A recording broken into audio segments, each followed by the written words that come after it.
तो आज के लेक्चर में हम पढ़ेंगे आइडियल गैसेस। आइडियल गैसेस के बारे में आइडिया है, कभी सुना है क्या होती है? हम्म। सर ये केम से है ना, रिलेटेड। हाँ हाँ, उसी से रिलेटेड है यार। बेसिकली देखो, आइडियल गैसेस के पोस्टुलेट्स हैं, लेकिन अगर हम बिल्कुल अगर एक होलिस्टिकली देखें ना, तो आइडियल गैसेस वो होती हैं जो रूम टेम्परेचर प्रेशर के ऊपर जो है ना, आपको ओबे करके देंगी सारे लॉ। यानी कि रूम टेम्परेचर और प्रेशर, यानी कि रूम टेम्परेचर है कि 25 डिग्री सेंटीग्रेड हमने लिया, ठीक है। प्रेशर क्या लिया हमने? 22.414 DM³ ठीक है, केमिस्ट्री में पढ़ा होगा। आइडियल गैस के बिहेवियर्स क्या होते हैं भाई? आइडियल गैस जो है वो फार अपार्ट होती हैं, उनके ऊपर गैस के तमाम लॉज जो है वो ओबे करते हैं, boys law, Charles law, Avogadro's law. और सबसे मेजर चीज जो है ना, जो आइडियल गैस को डिफाइन करती है, वो होता है कि ideal gas follows ideal gas equation, that is P V equals to NRT. ये पढ़ा है केमिस्ट्री में? जी sir. Sir A level chemistry में लेता नहीं हूँ, लेकिन अभी सर ने हमें करवाया है ये। अच्छा मतलब अच्छा। अभी एक डेढ़ हफ्ते पहले की बात है। हाँ, तो वो बेसिकली सबसे अगर कंक्लूसिव डेफिनेशन लोगे ना, तो आइडियल गैस जो है ना, वो गैसेस होती हैं जो gas ideal gas equation follow करेंगी, जिसका इक्वेशन है पी इक्वल्स टू एनआरटी, जिसमें पी प्रेशर है, वी वॉल्यूम है, एन नंबर ऑफ मोल्स है, आर जो है यूनिवर्सल गैस कांस्टेंट है, और टेम्परेचर एब्सोल्यूट टेम्परेचर है। ठीक है। जी अब हम इसको फर्दर फर्दर पढ़ते हैं तो हमें फिर पता चलता रहेगा ये इसकी बेसिस क्या बनती है। सर, मैं अभी कुछ लिखना। अभी कुछ नहीं लिखना, अभी भी इसी के स्क्रीनशॉट लेते रहो, और ये वीडियो से तुम्हारे पास वहीं जी आराम से सुन लेना। जी। अच्छा, सबसे पहले हम बिल्कुल बेसिक आइडिया से चलते हैं, मोल और एवोगैड्रोस कांस्टेंट से। मोल का आइडिया, मोल क्या होता है? बचपन से पढ़ते हुए आ रहे हो। सर उसकी वैल्यू पता है। क्या? क्या होती है six value? Point zero two 24 × 10 into power ten twenty power. Four हाँ, 24। ये मोल या नहीं, 23 या 20। ये ये एवोगैड्रोस कांस्टेंट है, ट्वेंटी एवोगैड्रो थ्री कांस्टेंट है, हाँ। ट्वेंटी जी थ्री जी ट्वेंटी जी। फोर नहीं, ट्वेंटी जी थ्री तो मैं मोल की जी। बात कर रहा हूँ, एवोगैड्रोस कांस्टेंट में तो बाद में आएंगे। आह, सर मैं भूल गया हूँ। ओ लेवल चलो, केमिस्ट्री 2 साल देखो पहले पढ़ी थी। कोई बात नहीं। मोल देखो, बहुत बच्चों को मोल ना बहुत आसान भी लगता है और बहुत मुश्किल भी लगता है। अगर समझ में आ जाए तो बहुत आसान है, नहीं आता तो फिर नहीं आता। मोल की बहुत बेसिक जी डेफिनेशन बताओ, मोल की डेफिनेशन क्या है? मोल is the amount of substance in any element, ठीक है। मोल is the amount of substance any element. अब ये कहेंगे अमाउंट ऑफ सब्सटेंस क्या मतलब यार? मतलब ये कि जैसे हाइड्रोजन है, ठीक है। हाइड्रोजन का जी। एक मोल, हाइड्रोजन का एक मोल कितना होगा? 1 1 ग्राम होगा, क्योंकि मोल का फॉर्मूला क्या है? मास इन ग्राम अपॉन मॉलिक्यूलर मास। अगर मोल कैलकुलेट करने हो किसी भी गैस के, तो कैसे कैलकुलेट करेंगे? मास इन ग्राम अपॉन मॉलिक्यूलर मास। तो मास इन ग्राम, अगर आपने 1 ग्राम की हाइड्रोजन ली है और उसका मॉलिक्यूलर मास 1 होता है, तो 1/1 इज 1। ठीक है, हो गया, one G upon one is 1। तो हम कहेंगे कि एक जी मोल, एक मोल अगर आपको हाइड्रोजन लेनी है तो आपको 1 ग्राम हाइड्रोजन लेनी होगी, इसी तरह से। क्यों? क्योंकि उसका मॉलिक्यूलर मास 1 है ना, तो उसका रेशियो 1:1 बनेगा। अच्छा जनाब, फिर हम जी। चलते हैं ऑक्सीजन की तरफ। ऑक्सीजन का मॉलिक्यूलर मास क्या होता है, याद है? 16। 12। 12 कार्बन का होता है, ऑक्सीजन का 16 होता है। क्योंकि ऑक्सीजन अच्छा ओ में नहीं, O2 में एग्जिस्ट करती है ना। Oxygen is a diatomic gas, it is not a monoatomic gas. तो ऑक्सीजन जब भी एग्जिस्ट करेगी अपना मॉलिक्यूल बनाएगी, अपना एटम नहीं बनाएगी कभी भी। ऑक्सीजन के दो एटम एक साथ मिलकर रह अच्छा। सकते हैं, जो उसकी स्टेबल स्टेट होती है। अकेला ऑक्सीजन बहुत कभी भी कट नहीं रही है। रहेगा। हेलो, हेलो, जी सर, जी सर। आवाज आ रही है? सर अब बेहतर है, बीच में कट गई थी। अच्छा, तो मैं कह रहा था ऑक्सीजन का जो मॉलिक्यूलर मास आप पीरियोडिक टेबल पे देखोगे ना, वो होगा 16। एक, और ऑक्सीजन O2 का मॉलिक्यूलर मास 16 है, ठीक है। वो अलग से एग्जिस्ट नहीं करता, oxygen is a monoatomic gas. Sorry, it is a diatomic gas, it is not a G monoatomic gas, ठीक है। तो इसका मॉलिक्यूल एग्जिस्ट करता है, जी दो मॉलिक्यूल एक साथ कोवलेंट बॉन्ड बना के रहते हैं, सही है। जी। तो इसका मॉलिक्यूलर मास हो गया 16। अब मुझे कोई कहेगा कि भाई मेरे पास 8 ग्राम ऑक्सीजन है, कितना मोल हुआ ये? तो मैं कहूंगा 8 ग्राम ऑक्सीजन है, तो आप फॉर्मूले में डाल दो, मास इन ग्राम अपॉन मॉलिक्यूलर मास। मास इन ग्राम 8 है आपके पास, मॉलिक्यूलर मास का फिक्स होता है 16, तो 8/16 इज 1/2, 16। है ना। जी। तो मैं उसका कहूंगा भाई सही। आपके पास आधा मोल है ऑक्सीजन का। सही है। सही। लेकिन आप कहोगे यार ऑक्सीजन मेरे पास 8 ग्राम है और आधा मोल, जबकि हाइड्रोजन मेरे पास 1 ग्राम थी 1 मोल था, ये कैसे हो सकता है? सोचने की बात है ना। जी। मैं 8 टाइम ज्यादा ऑक्सीजन रख रहा हूँ, फिर भी मेरे पास मोल कम आ रहे हैं उसके। तो कहने जी। वाला आपको कहेगा भाई ऑक्सीजन हैवी गैस है देन हाइड्रोजन, ठीक है। जी। इस वजह से हाइड्रो ऑक्सीजन के आपने 8 ग्राम भी लिए ना, तो अब भी वो 1 मोल नहीं बना रहा हाइड्रोजन का, उसके भी आधा बना रहा है। सही। तो हम बेसिक्स बनाते हैं हाइड्रोजन के, क्योंकि हाइड्रोजन का मोल सबसे आसान है निकालना। 1 ग्राम हाइड्रोजन लिया, वन उसका मॉलिक्यूलर मास है, 1 मोल आ गया। अब बाकी सब उसके मल्टीप्लायर्स होते हैं बेसिकली। अब मैं कहूंगा कि भाई ऑक्सीजन हाइड्रोजन से कितनी ज्यादा बड़ी है, तो फिर कहने वाला क्या कहेगा 8 टाइम्स बड़ी है भाई, ठीक है ना। जी। तो इस तरह से हम नंबर ऑफ मोल्स निकालते हैं। अब हम ये क्यों निकालते हैं? हम ये इसलिए निकालते हैं जब हम केमिकल रिएक्शंस करवाते हैं, तो हम इस तरह नहीं कहते कि यार 200 ग्राम ऑक्सीजन थी 600 ग्राम हाइड्रोजन थी, ये इतना वो उतना था। मतलब हमारी कंपैरिजन की बेसिस नहीं बनेगी। भाई 200 ग्राम हाइड्रोजन 600 ग्राम ऑक्सीजन आपस में को लिंक्ड है ही नहीं, क्योंकि हाइड्रोजन का वेट कुछ और है, ऑक्सीजन का वेट कुछ और है। तो मैं रिलेट कैसे जी। करूंगा? तो इसलिए हमने एक यूनिक क्वांटिटी बना ली जिसे मोल कहते हैं, ठीक है। सही। हाइड्रोजन का 1 मोल ऑक्सीजन के कितने मोल को सेटिस्फाई करेगा? ये रिलेशनशिप फिर भी डायरेक्ट है ना, क्योंकि हाइड्रोजन अपने मॉलिक्यूलर मास से डिवाइड हो रहा है, ऑक्सीजन अपने मॉलिक्यूलर मास से डिवाइड हो रही है। तो कम से कम मैं मोल्स की जब जी। मैं बात करूंगा तो मेरे पास एक यूनिक आइडेंटिटी होगी बात करने के लिए, कंफ्यूजन नहीं रहेगी। इसलिए हमने मोल पे बात जी। करते हैं, इसीलिए हम कहते हैं अमाउंट ऑफ सब्सटेंस। मोल बताता है कि उस पर्टिकुलर एलिमेंट के अंदर वो कितना एग्जिस्ट कर रहा है, सही है। जी। अब इसकी एक लेमैन एग्जांपल लेते हैं। तुम केले खरीदने गए, तुमने कहा 1 दर्जन केले दे दो। फिर तुम आगे गए, तुमने कहा 1 दर्जन कीनू भी दे दो।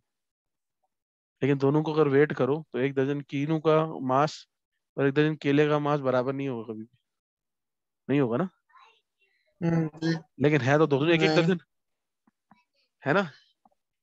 जी। इसी तरह जी। मोल का जी। कॉन्सेप्ट है। अगर मैं कहता हूँ 1 मोल हाइड्रोजन का और 6 मोल ऑक्सीजन उसके कार्बन डाइऑक्साइड के, तो कहने वाले के सुनने वाले के जबान वो दिमाग में आ जाएगा, "हाँ, ठीक है इन दोनों के एक एक मोल तो है, लेकिन ये दोनों का मास इक्वल नहीं होगा", क्योंकि उसको पता है इनका मॉलिक्यूलर मास डिफरेंट है। सही है। हेलो। हेलो। तो हाँ आवाज आ रही है। जी। जी ठीक है। सर, चलो। आ रही है। चलो अब आगे चले। जी सर। कॉन्सेप्ट समझ में आ गया मोल का, कि मोल जो है वो अपने ही मॉलिक्यूलर मास से डिवाइड होके कंपैरिजन देता है। जी सर। सही। अच्छा अब इसको रीड करते हैं। You are already familiar with the idea of measuring mass in kilograms and thinking of mass in terms of amount of matter in a body. हमें पहले से पता है मास किलोग्राम में हमने मेजर किया हुआ है कि कितना मास है कितना अमाउंट ऑफ मैटर होगा। तो मोल थोड़ा सा उससे डिस्टिंग्विश है। The mole measure the amount of matter from a different perspective, that is number of particles in a body.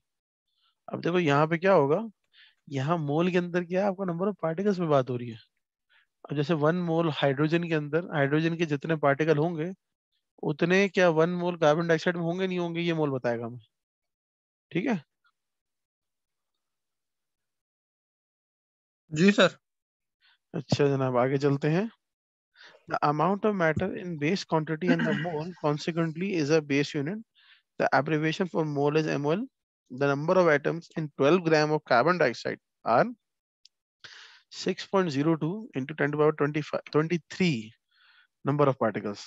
हमने क्या किया, हमने बेसिस बना दिया कार्बन डाइऑक्साइड को। अब दुनिया में कहीं भी आप मोल को रेफर करोगे तो कार्बन से रेफर करोगे, कि कार्बन के 1 मोल में, ठीक है, 12 ग्राम कार्बन होगी और पार्टिकल कितने होंगे 6.02 into 10 to the power 23 number of particles. 12 gram carbon क्यों होगी 1 मोल में? क्योंकि कार्बन का मॉलिक्यूलर मास ही 12 होता है, तो 12/12 1 हो जाएगा। सही है। जी। So this number is refer to as Avogadro's constant, that is Na, capital N नीचे small a, and is written as 6.02 10 to the power 23 mole inverse. Mole inverse क्यों लिखते हैं इसको, कुछ आइडिया? नीचे आता है वो, नीचे डिवाइड हो रहा है किससे डिवाइड मोल हो रहा से। है? किससे डिवाइड हो रहा है? मोल की वैल्यू। नहीं देखो, ये है 6.02 इंटू 10^23 नंबर ऑफ पार्टिकल्स पर मोल। तो नंबर ऑफ पार्टिकल्स तो क्वांटिटी है ना, अच्छा। उसका कोई यूनिट थोड़ी होता है। जी। ठीक है, सही। तो इसलिए मोल इनवर्स इसका वो है, यूनिट है एवोगैड्रोस कांस्टेंट का। ठीक है, तो जी। क्या, तो फाइनल डेफिनेशन क्या बनी, वो ये है, 1 mole is the amount of substance that has the same number of particles as there are atoms in 12 gram of carbon 12 isotope. Carbon 12 isotope क्यों लिखा हुआ है, और कोई आइसोटोप होता है कार्बन का? जी। होता है, 13 भी होता है, 14 भी होता है। कार्बन 14 तो रेडियो एक्टिव होता है, तो इसीलिए हम जी। कार्बन 12 इसलिए कह रहे हैं ताकि कोई और कंफ्यूज ना हो जाए, उसके दूसरे आइसोटोप्स ना पकड़ ले, क्योंकि रेगुलर यूज होने वाला जो सही। आइसोटोप है वो कार्बन 12 है ना, जो जो पीरियोडिक टेबल में भी लिखा होता सही। है। जी। ठीक है, तो अब हम देखेंगे भाई कि जितने किसी के भी मोल मेजर करने होंगे ना किसी भी गैस के, तो हम कहेंगे उसमें इसमें पार्टिकल कितने हैं। क्योंकि हम कह रहे हैं 1 mole is the amount of substance that has same number of particle as there are atoms in 12 gram of carbon isotope. तो अगर कार्बन में इतने हैं 1 मोल में, तो किसी और में इसके आधे होंगे तो वो क्या हो जाएगा, आधा मोल हो जाएगा। दूसरे किसी में डबल होंगे तो वो 2 मोल हो जाएगा। समझ रहे हो? जी। अच्छा चले आगे चलते हैं। So 1 mole of carbon 12 isotope contains this much amount of carbon atoms and has a mass of 12 gram. 1 mole of helium 4 isotope contains this much amount of helium, ठीक है, atoms and has a mass of 4 gram. अब देखो वो फर्क आ गया कि number of particles तो equal होंगे 1 1 मोल में, दोनों के 1 1 मोल है ना, लेकिन मास में फर्क आ जाएगा ना।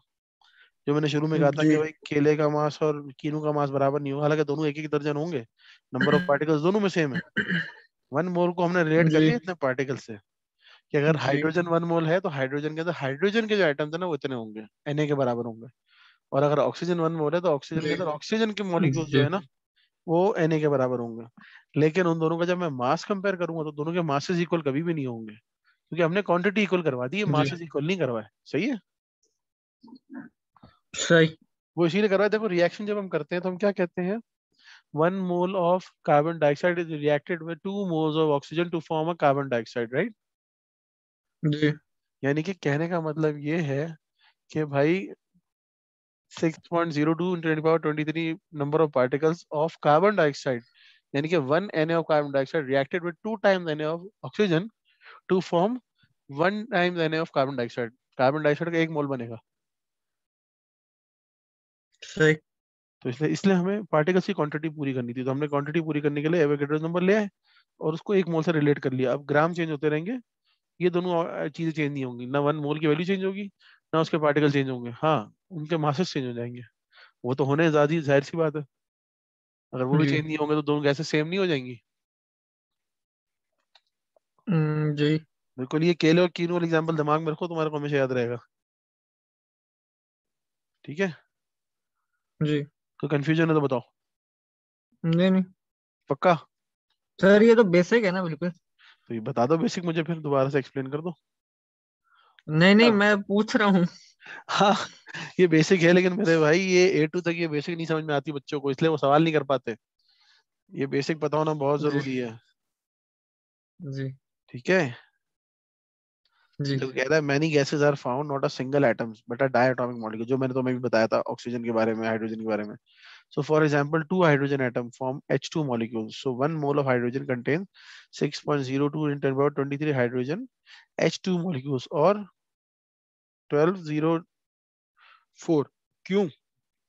जब H2 बन गया ना, तो एक एटम इतने रखता है तो दो एटम इसके डबल रखेगा, एटम्स ऑफ हाइड्रोजन, क्योंकि अकेला H एग्जिस्ट नहीं करता। हाइड्रोजन जो गैस है ना वो भी एक डायटोमिक गैस है, तो वो भी अपने आप से रिएक्शन करती है, केमिकल बॉन्डिंग करती है, फिर स्टेबल होती है। सही है ना? सही है। इसी तरह ऑक्सीजन में O2 की फॉर्म एग्जिस्ट करती है, तो उनके डबल हो जाते हैं नंबर ऑफ एटम्स।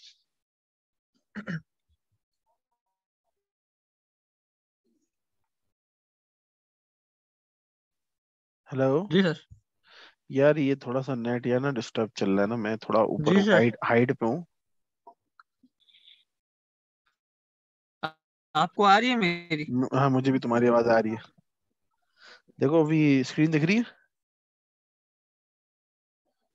नहीं सर, स्क्रीन शेयर नहीं हुआ हुआ। अच्छा, वो डिसेबल हो गया होगा, मैं दोबारा से कर देता हूँ। अब देखो। जी सर, हो गया। अब देखो वर्क एग्जाम्पल क्या कहती है, calculate the number of atoms in and the mass of the following. 1 mole of ozone यानी O3, ओजोन है O3, 1 मोल ओजोन में कितने क्या है, नंबर ऑफ एटम्स भी और मास भी। तो हम क्या कहेंगे भाई, 1 मोल ओजोन में कितने नंबर ऑफ पार्टिकल्स होने चाहिए, 1 मोल है तो इतने पार्टिकल होने चाहिए भाई। अच्छा, 1 मोल क्या होता है, O3 होता है, तो 3 टाइम्स कर लो उसको। एक ऑक्सीजन में इतने होते हैं ना, 3 into Na, इतने नंबर ऑफ एटम्स हेलो। होंगे। हेलो। हेलो। अच्छा सर, सर ये आपकी आवाज कट गई थी अभी। अरे सॉरी यार, बस थोड़ा सा इंटरनेट गड़बड़ हो रहा है अच्छा यहाँ पे। सर, सर ये मैं ऊपर जो अभी पढ़ा है हमने, मैं उसकी डेफिनेशन क्या लिखूं? ये अभी लिखने कि की जरूरत नहीं है। मोल की लिख लो ना। मोल की में क्या लिखूं? 1 मिनट रुको। ये सबसे बेस्ट डेफिनेशन जो है ना यही है, ये वाली। 1 mole is the amount of substance that has the same number of particles as there are atoms in 12 gram of carbon, 12 isotope. ये ठीक है। जी, एक सेकंड सर। हम्म।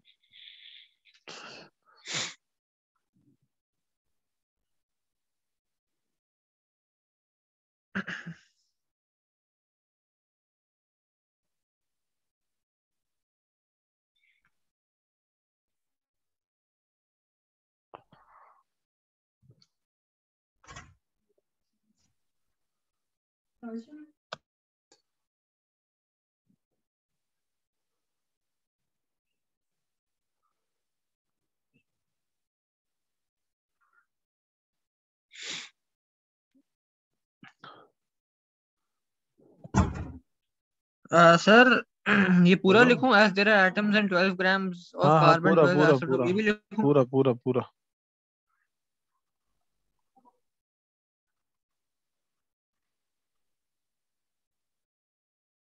ठीक है। ठीक है, चलो। अब इसका एक कुछ एग्जांपल्स देखते हैं। देखो सबसे पहले हमें क्या लिखा हुआ है, हमें कहा हुआ है कि भाई 1 मोल ऑफ ओजोन, ठीक है, यानी O3। O3 का मतलब है कि हम जानते हैं कि भाई ऑक्सीजन के अपने एक एटम में कितने पार्टिकल होंगे, Na के बराबर होंगे। तो 3 एटम अगर ऑक्सीजन के हो गए तो वो कितने होंगे, 3 टाइम्स Na। सही है जी। ना। तो 3 into Na कितने हो गया, 18.06 इंटू 10 की पावर 23 एटम्स। सिंपल है, जी। ऐसे ही है। और पार्ट बी जी। में हम जी। क्या कहेंगे, पार्ट बी में हमें कह रहे हैं कि 3 मोल ऑफ वाटर, वाटर के 3 मोल, वाटर खुद क्या है H2O। ठीक है, वाटर के अगर 3 मोल हैं तो पहले हम 1 मोल में देखते हैं कितने, 1 मोल में होंगे 6.02, वही Na के बराबर। तो उसको हम 3 से जी। मल्टीप्लाई करेंगे। तो हम पहले देखते हैं कि इसके 1 मोल कैसे बनेगा, H2O का मोल कैसे बनेगा। Each molecule of water contains 3 atoms, that is 2 hydrogen and 1 oxygen. एक वाटर में 2 हाइड्रोजन, एक ऑक्सीजन है। तो पहले 2 हाइड्रोजन के हम निकालते हैं पार्टिकल्स कितने होते हैं, 2 into Na, और एक ऑक्सीजन का 1 into Na। ठीक है, तो 3 into Na हो गया जी। पूरा एक वाटर मॉलिक्यूल का। अभी 3 मोल ऑफ वाटर की बात नहीं कर रहा मैं, 1 मोल ऑफ वाटर की बात कर रहा हूँ।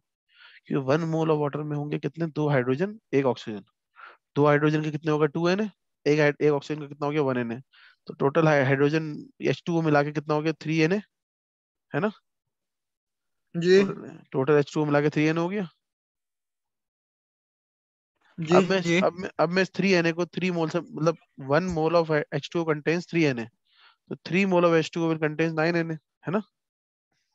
ऐसे ही है? नहीं, सही समझ में नहीं आ रहा। नहीं समझ में आया। देखो नहीं। 3 मोल ऑफ वाटर पूछ रहे हैं, वाटर के 3 मोल में कितने पार्टिकल्स होंगे। तो हम पहले 1 मोल का निकालते हैं कि वाटर के 1 मोल में कितने पार्टिकल होंगे, फिर उसको 3 से मल्टीप्लाई कर देंगे। सही है, समझ रहे हो। जी। तो हमने कहा कि वाटर के 1 मोल में आइटम कौन कौन से हैं, एलिमेंट कौन कौन से हैं, पहले तो ये देख ले। हमने देखा, हमने कहा भाई वाटर के अंदर H2 है और O1 है। तो 2 H की कितने होंगे, 2 Na हो जाएंगे, क्योंकि एक H का 1 Na होता है ना। जी। और एक ऑक्सीजन का 1 Na होता है। जी। ठीक है, तो ये टोटल मिला के एक H2O का कितना हो गया, H2 का 3 Na हो गया। एक जी H2O में 3 Na हो गए ना particles, number of particles calculate कर रहे हैं, अभी हम जी। इसी कर रहे हैं। हो गया सही। तो 3 मोल ऑफ वाटर में 9 Na हो जाएंगे। अभी हमने तो सही एक है मोल सही। ऑफ वाटर का निकाला ना, अच्छा ठीक ठीक ठीक समझ ठीक, गए? जी जी सही। तो 9 Na हो गया, हमने फिर उसको मल्टीप्लाई कर दिया। यहाँ तो तुमने थोड़ी सी लंबी 9 कहानी क्यों हो की। रहा है? 9 9 9 9 क्यों कर रहा है? क्या? अरे देखो ना, 9 क्यों कर रहे हैं आप? देखो मैं तुमको बताता हूँ, इधर इन्होंने एक एक करके किया है, चलो ये देख लो, फिर अच्छा तुम्हें। H2O का 3 हो गया तो। H2 का 3 हो गया, और 3 मोल ऑफ एच वाटर बोला है ना यहाँ पे, देखो ना, 1 मोल ऑफ वाटर थोड़ी बोला है, हमने 1 मोल ऑफ वाटर अच्छा तो निकाला। उसको 3 Na। अच्छा ठीक है हाँ, वो सही है ठीक है। तो 1 मोल पहले हमने जी निकाला, H2O का 3 Na हो गया। समझ गया सर, समझ गया, ठीक है। अब यहाँ पर इन्होंने थोड़ा सा ज्यादा डिटेल में किया जी हुआ है कि each molecule of water contains 3 atom, 2 hydrogen, 1 oxygen. तो 3 एटम है, 2 हाइड्रोजन, 1 ऑक्सीजन, के तीनों मिला के 3 Na हो जाएगा। Number of atoms in 1 mole of water 3 × Na, 18.06 हो गया। फिर हमने number of atoms 3 mole of water, 1 mole of water का आ गया, इसको 3 ऊपर वाले से 3 टाइम्स कर दिया, 9 टाइम्स हो गया, 9 Na हो गया ये। ठीक है, सही। तो इतना हो गया। अच्छा, हर बार इन्होंने सवाल में कहा है कि आपको मोल्स भी निकालना है और मास भी निकालना है। तो 1 मोल ऑफ ओजोन का मास कितना होगा? 1 मोल ऑफ ओजोन का, आपने क्या किया भाई, आपने कहा इसका मॉलिक्यूलर मास क्या कितना होता है? 16 होता है एक ऑक्सीजन का। थ्री थ्री मॉलिक्यूल्स का कितना होगा? 16 × 3 48। जी ये 1 मोल का हो गया, ठीक है ना? 3 × 16 48 ग्राम, 48 ग्राम की ओजोन होगी। 1 मोल ओजोन में 38 ग्राम का मास होगा ओजोन का, ठीक है ना? क्योंकि 1 मोल है, अगर इसकी जी जगह 3 मोल होता तो ये 3 टाइम्स हो जाता आंसर। सही है। ये कैसे निकाला हमने? क्योंकि हमें यहाँ पे फॉर्मूला क्या है मोल का? मास इन ग्राम अपॉन मॉलिक्यूलर मास, यही है। जी तो हमने क्या किया, हमने कहा मास इन ग्राम अपॉन मॉलिक्यूलर मास है, तो अगर हमें मास इन ग्राम निकालना है तो हम मोल को मॉलिक्यूलर मास से मल्टीप्लाई कर देंगे। ठीक है, सही है सर। तो जी अब 1 मोल था, 1 मोल ऑक्सीजन का, और ऑक्सीजन में ओजोन कितनी है? O3 है, तो वो 3 टाइम्स हो गया, उसमें हमने 16 को मल्टीप्लाई कर दिया, 48 हो गया। ठीक है। सही। अच्छा, सेकंड क्या है? 3 मोल ऑफ वाटर। पहले हम 1 वाटर का निकालते हैं कितना मास होता है, फिर 3 से मल्टीप्लाई कर देंगे उसको भी। ठीक है, हमने क्या किया, पहले वाटर के हमने नंबर ऑफ पार्टिकल्स निकाल लिए, क्लियर हो गया। अब हम इसकी ग्रामेज निकालते हैं। हमने कहा भाई 1 मोल ऑफ वाटर हैज मास, 1 मोल के में कितने मासेस हैं? 2 हाइड्रोजन, 1 ऑक्सीजन। हाइड्रोजन 1 होता है, तो 2 हाइड्रोजन मिला के 2 हो जाएंगे। 1 ऑक्सीजन 16 होता है, तो ये मिलके 18 हो जाएगा। ठीक है, 1 मोल का 18 ग्राम आ गया आंसर, सही है। सही। 2 × 1, ये जी हाइड्रोजन हो गया 2 × 1, प्लस ऑक्सीजन कितना हो गया 1 × 16, ये मिल गया 18 ग्राम। यानी कि 1 मोल, अभी में हमने सिर्फ 1 मोल वाटर का निकाला है। जैसे हमने पहले ऊपर पार्टिकल्स में भी 1 मोल का निकाला था, फिर 3 से मल्टीप्लाई कर दिया था उसको। अब हमने क्या किया, हमने कहा अच्छा हमारे जी पास 1 नहीं 3 मोल है हाइड्रोजन, ओ H2O, वाटर हमारा 3 मोल है, तो हमने 18 को 3 से मल्टीप्लाई किया, 54 ग्राम आ गया। तो हमने कहा कि भाई 3 मोल पानी के जो है ना वो जी 54 ग्राम रखते हैं, 3 मोल 54 ग्राम का मास रखते हैं। ठीक है, समझ रहे हो? जी अब जी यही जी यही तुम्हारा कंपैरिजन हो जाएगा, तुम कहोगे अच्छा भाई एक बात है, इसके 3 मोल 54 ग्राम है, सबके ऊपर ऑक्सीजन के 3 मोल 48 ग्राम है। इसका मतलब क्या हुआ भाई, ये ज्यादा हैवी है, पानी जो है ऑक्सीजन ज्यादा हैवी है, इसीलिए ना, क्योंकि दोनों के मोल तो 3 3 है। Hello, hello, hello. आपकी आवाज बहुत कट रही थी। हाँ, ये सिग्नल ऊपर नीचे होता है ना, सर तो अब आ रही है बस। जी जी सर बेहतर है। हाँ यार, आज थोड़ा सा मैनेज कर लो, इससे फिर इंशाल्लाह संडे से सही हो जाएगा सब। जी जी कोई बात नहीं। तो ये बात समझ में आई हमारी, ये देखो 54 ग्राम है, या 3 मोल किसके? पानी के।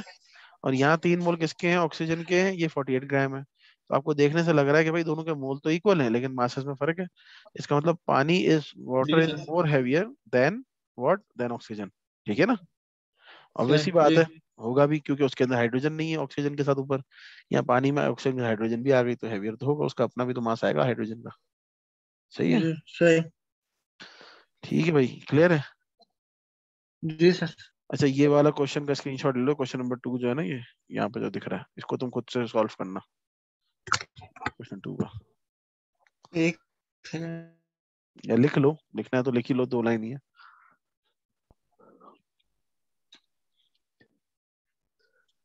ठीक है सर। अच्छा भाई, यहाँ तक मोल क्लियर है। जी अच्छा, अब हम आएंगे इक्वेशन ऑफ स्टेट, यानी कि आइडियल गैस इक्वेशन को ड्राइव करेंगे कि आइडियल गैस की इक्वेशंस क्या क्या है, कैसे ड्राइव होती हैं, किन लॉज से। तो 3 गैस लॉज हैं आपके। ठीक है, पहला गैस लॉ है आपका कांस्टेंट टेम्परेचर वाला, जो कि बॉयज लॉ कहलाता है। वो कहता है भाई, at constant temperature volume of gas is inversely proportional with its pressure. ये पढ़ा हुआ है? जी सर। बात समझ में आती है? इसमें कोई कंफ्यूजन है? नहीं नहीं, समझ गया। सिंपल सी बात है ना, आप जैसे ही वॉल्यूम कम करोगे, मॉलिक्यूल करीब आएंगे, मॉलिक्यूल करीब आएंगे, ज्यादा फोर्स लगाएंगे, ज्यादा कोलिजन होगा, ज्यादा प्रेशर बढ़ जाएगा, फोर्स पर एरिया बढ़ जाएगा। सही है? जी तो V इज जी इनवर्सली प्रोपोर्शनल टू P। और जितना वॉल्यूम बढ़ा दोगे, दूर दूर कर दोगे, मॉलिक्यूल्स की कोलिजन स्लो हो जाएंगे, तो उनका प्रेशर भी कम हो जाएगा। सही है? जी। इसी तरह अब सही। आता है कांस्टेंट प्रेशर पे, जो कि कहलाता है चार्ज लॉ। चार्ज लॉ ने कहा कि भाई आप प्रेशर कांस्टेंट कर दो और वॉल्यूम को कम ज्यादा करके देखो, टेम्परेचर कम ज्यादा हो जाएगा। क्यों? वॉल्यूम कम करोगे, मॉलिक्यूल्स करीब आएंगे, ज्यादा टकराएंगे, काइनेटिक एनर्जी बढ़ेगी, काइनेटिक एनर्जी बढ़ेगी, टेम्परेचर बढ़ेगा, एक दूसरे को फोर्स लगाएंगे, तो हीटिंग इफेक्ट डेवलप होगा। ठीक है? जी सही। जी फिर तीसरा क्या है? तीसरा कहलाता है प्रेशर लॉ। प्रेशर लॉ कहता है भाई, कांस्टेंट वॉल्यूम पे बात करते हैं, वॉल्यूम को रखो कांस्टेंट, टेम्परेचर और प्रेशर में खेलो। ठीक है भाई? प्रेशर बढ़ाओ, टेम्परेचर बढ़ेगा, वॉल्यूम पे एक्सपेंशन नहीं आनी। अगर वॉल्यूम बढ़ी है ना उसके अगेंस्ट, तो टेम्परेचर को दोबारा नॉर्मल हो जाएगा। है ना? वो बॉयज लॉ सही। आ जाएगा, बॉयज लॉ आ जाएगा ना, कि अगर प्रेशर बढ़ाया, वॉल्यूम कम हो गया, तो क्या होगा? टेम्परेचर पे इम्पैक्ट नहीं आएगा, एक दोनों आपस में खेलते रहेंगे। यहाँ आपने क्या किया? हमने जी वॉल्यूम को कांस्टेंट कर दिया, आपने कहा कांस्टेंट होगा, वॉल्यूम नहीं बढ़ेगा कहीं पे भी। तो अब क्या होगा? अब प्रेशर बढ़ाने से टेम्परेचर बढ़ेगा, जैसे मॉलिक्यूल्स टकराएंगे, जी हाई टेम्परेचर होना शुरू हो जाएगा। सही है? जी। यहाँ हमने इसका सही। उल्टा किया था, यहाँ हमने प्रेशर कांस्टेंट कर दिया था, हमने कहा, तो हम प्रेशर नहीं बढ़ाएंगे, हम वॉल्यूम को बढ़ाते रहेंगे। जब वॉल्यूम बढ़ता रहेगा और प्रेशर नहीं बढ़ेगा, तो जाहिर सी बात है वो टेम्परेचर में ट्रांसफर होगा। जी सही है? तो ये तीनों ने अपनी अपनी जगहों पर सही लॉस दिए। लेकिन हमने कहा भाई, अब तुम लोग तीनों सही हो, लेकिन तुम तीनों आइसोलेशन में सही हो। कोई कहता है भाई मेरी टेम्परेचर से बात बंद है, कोई कह रहा है मेरी प्रेशर से बंद है, कोई कह रहा है मेरी जो है ना वॉल्यूम से बंद है। लेकिन हम तो ऐसा नहीं कर सकते, हमें तो सबको एक साथ लेके चलना है। तो हमने जी कहा भाई हम एक एक इक्वेशन बनाते हैं, which is called ideal equation. तो उसको हमने कहा कि भाई आइडियल गैस इक्वेशन, कि वो तमाम गैस लॉस को एक साथ ओके कराएगी। तो उसकी जब हमने जी डेरिवेशन की, तो हमने कहा ओके, कंबाइनिंग देम, इन रिजल्ट्स को अगर एक साथ लिख दें, तो क्या बनता है? हम कह सकते हैं P V is upon T equals to constant. क्योंकि भाई पी को अगर जी एक तरफ कर दूं, पी को मैं अगर एक तरफ कर दूं, ये वी चला गया यहाँ पर, P V equals to constant. ठीक है? टेम्परेचर आ जी गया जी नीचे, तो इनको कंबाइन किया तो P V upon T equals to constant. हमने कहा भाई combining them we can get this result, that P V upon T equals to constant. And that constant is called what? That constant is called universal gas constant, that is called R, capital R. We replace this constant by this R. जी। ठीक है? या इसको हम कहते हैं सही। Molar gas ठीक। Constant भी कहते हैं। ठीक है? ठीक। तो हमने कहा ये बन गया P V equals to R T. T दोबारा वहां चला जाएगा राइट पे, आर टी। अब ये तो हो गया फॉर 1 मोल ऑफ गैस। हमने कहा अगर हमारे पास N number of moles of gas हो, तो हमने कहा ठीक है, आप इसको एन से मल्टीप्लाई कर दो। तो ये बन गई P V equals to n R T. सही है? जी तो यहाँ पर P is the pressure of the gas, V is the volume of the gas, small n is the number of moles of the gas we are using, capital R is the molar gas constant, and capital T is the absolute temperature. Absolute temperature क्या होता है? जो kelvin में होता है। सही है? यहाँ जी। तक कोई सवाल? सर वो 273 होता है ना? वो 273 जीरो डिग्री पे होता है, -273 जीरो डिग्री पे होता है। वो तो उसकी कन्वर्जन है, अच्छा। कि 0 डिग्री सेंटीग्रेड जी इक्वल्स टू -273 केल्विन। उसकी भी एक जी कहानी है। उसकी कहानी है कि चार्ल्स ने जब लॉ दिया था अपना, ये वाला V is direct proportional to T, तो चार्ल्स ने कहा जी कि भाई मैं जब प्लॉटिंग करता हूँ ना सारी गैसेस की वॉल्यूम्स की उनके टेम्परेचर के अगेंस्ट, तो मुझे ये दिखता है कि एक जी पॉइंट पे आके टेम्परेचर तो 0 डिग्री सेंटीग्रेड हो जाता है, लेकिन इस पॉइंट पे किसी भी गैस का वॉल्यूम जीरो नहीं होता, वॉल्यूम होते हैं गैस के अंदर। है ना? ये तो होंगे जी ऑब्वियसली। उसने कहा भाई मुझे वो पॉइंट चाहिए जी जहाँ पे वॉल्यूम ऑफ गैस भी जीरो हो जाए। वो किस टेम्परेचर पॉइंट पे होती है? जी तो उसने लैब में एक्सपेरिमेंट किया, वो पीछे पीछे लेता गया, उसने इतना ठंडा कर दिया गैस को, इतना ठंडा कर दिया कि माइनस में टेम्परेचर जाता गया। उसने देखा भाई एक पॉइंट ऐसा आया, जी -273.17 डिग्री सेंटीग्रेड, -273.16 डिग्री सेंटीग्रेड। उसने कहा इस पॉइंट पे मैंने तमाम दुनिया की गैसेस को जीरो होते हुए देखा, जी। उनके वॉल्यूम बिल्कुल श्रिंक हो जाते हैं, एक पॉइंट के बराबर हो जाती है वो। तो उसने कहा कि ये एक्चुअल टेम्परेचर स्केल है, ये हम्म। सही जीरो है। आप लोग जो जीरो यूज कर रहे हैं ना, वो एमी जीरो बर्फ के हिसाब से आपने बनाया हुआ कि 0 डिग्री में बर्फ फ्रीज, वाटर फ्रीज हो जाता है तो आइस हो जाती है। ऐसा नहीं है, उसके पीछे टेम्परेचर एग्जिस्ट करते हैं। तो उसने कहा this is the actual zero, हाँ। विच ही नेम्ड एज जीरो सही। कैल्विन। क्योंकि उसके खुद का नाम कैल्विन सही। था, इसलिए उसने उसने जीरो कैल्विन के नाम से कर दिया, चार्ल्स कैल्विन साहब ने। सही। ठीक है, तो उसने कहा भाई ये असल सर टेम्परेचर है। जैसे कोई क्वेश्चन आता है तो उसमें वो गैसेस के वो दिए हुए होते हैं कि टेम्परेचर 81 डिग्री सेल्सियस पे हाँ वो हाँ, है जैसे सर। तो कैल्विन में तो डालोगे उसको हमेशा, कन्वर्ट करना हमेशा पड़ेगा हमेशा कन्वर्ट करोगे। पहले, उसको ऐड करना पड़ेगा, माइनस करेंगे? देखो उसका जी। तरीका है, रुको मैं वन नोट पे दिखाता हूँ तुम्हें। मैंने ये किया हुआ तो है लेकिन मैं भूल रहा हूँ अभी देख लेते हैं, थोड़ा, इसीलिए पूछ रहा हूँ। कोई मसला नहीं, 2 सेकंड की बात है, इतना कोई बड़ा काम नहीं है, अभी दिखाया था तुमको। देखो भाई, कन्वर्जन है,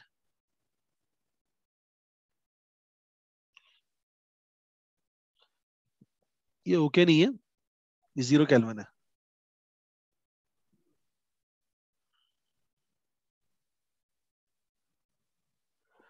वो zero kelvin is equal to -273.17 degree. अब तुम्हें कोई दे रहा है 30 डिग्री, तो कैल्विन में कैसे करोगे? 30 डिग्री सर का हम वो मतलब, कर सकते हैं, हाँ, जो रेशियो रेशियो। रेशो क्या सिंपल तरीका है यार, तुम यहाँ देख लो ना। नहीं नहीं, नहीं तुम नहीं, एक सेकंड। तुम ये करो, एड सब्ट्रैक्ट का सीन है सारा। तुम्हें कहा भाई थर्टी जी डिग्री जी कितना कैल्विन होता है, तो तुमने कहा अच्छा 30 तो बात की बात है, पहले मैं जीरो तक तो पहुंचू, 0 डिग्री कितना कैल्विन होता है। तुमने कहा भाई 0 कैल्विन तो -273 है, ठीक है, लेकिन अगर इसमें मैं 273.17 जो भी है वो ऐड कर दूं, तो ये आंसर क्या बन जाएगा, 0 डिग्री बन जाएगा, क्योंकि ये दोनों से जीरो कैंसिल हो बन जाएंगे, गया जी। है ना। जी और मैथ्स का रूल है कि इक्वेशन के एक साइड पे जो ऐड करेंगे वही आप इक्वेशन की दूसरी साइड पे भी ऐड करेंगे, ऐसे ही है। जी तो आपने जी 0 कैल्विन के साथ भी ऐड कर लिया।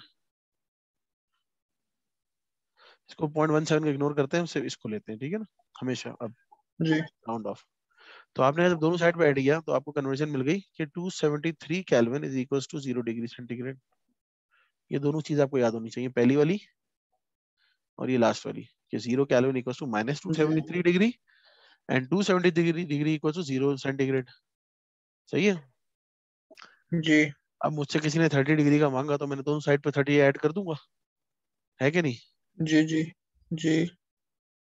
इस साइड मैंने 30 ऐड तो किया, इस साइड हाँ, मैंने 30 ऐड किया, क्या बन गया भाई, 30 डिग्री तीन इक्वल सौ टू तीन 303। यस, सही है। क्लियर है। जी बस तुम्हें ये वाली फिगर याद होनी चाहिए, ये वाले दोनों फॉर्मूले याद होने चाहिए, बहुत सिंपल है। 0 डिग्री पे प्लस टू सही। सेवेंटी थ्री कैलविन है, तो अगर तुम्हें 40 दिया हो, 50 दिया हो, 30 दिया हो, दोनों साइड पे ऐड कर दो, आंसर आ जाएगा।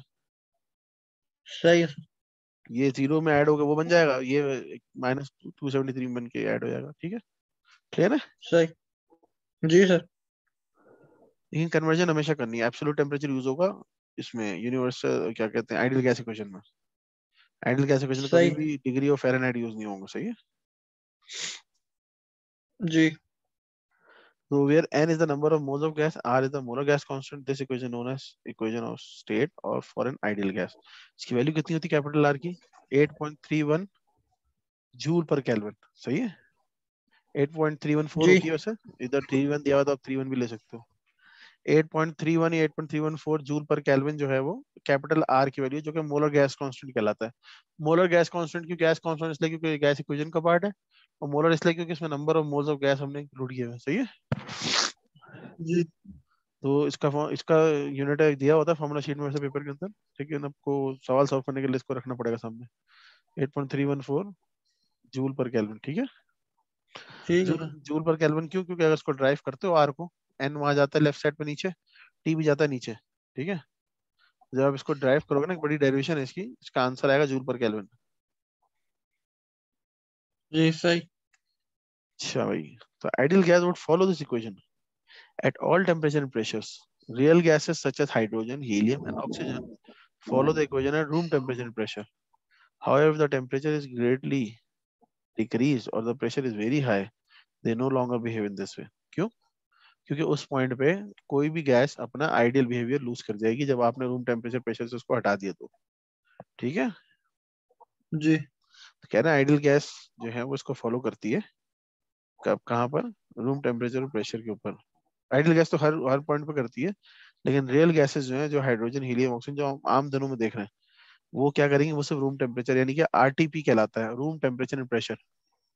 ठीक है, जी सवाल में गिवन होगा कि at RTP please calculate the volume of a gas for hydrogen of this much number of moles given at this temperature. तो आप इसमें पुट करोगे, आंसर निकाल लोगे। सही है, जी। कोई सवाल? नहीं सर, सर इतना इसका ही रखें आज के लिए। क्यों, क्या वो थक गए? जी सर, सर मेरी तबीयत भी सही नहीं है थोड़ी बहुत। चलो रेस्ट करो तुम, और वीडियो जरूर देख लेना भाई। नेक्स्ट क्लास में इंशाल्लाह जी संडे सर को, ठीक। संडे को 2 से 3 हम लोग पास में करेंगे जी उसके ग्रेविटेशनल अच्छा फोर्स। सर, संडे को थोड़ा लेट हो सकता है कितने बजे? क्योंकि मुझे एक ही दिन मिलता है सोने को। चलो 4 बजे कर लो, सर मुझे तो शाम खुद को ही कर पता। सकते हैं। 4 बजे कर जी लो। 4 बजे ठीक।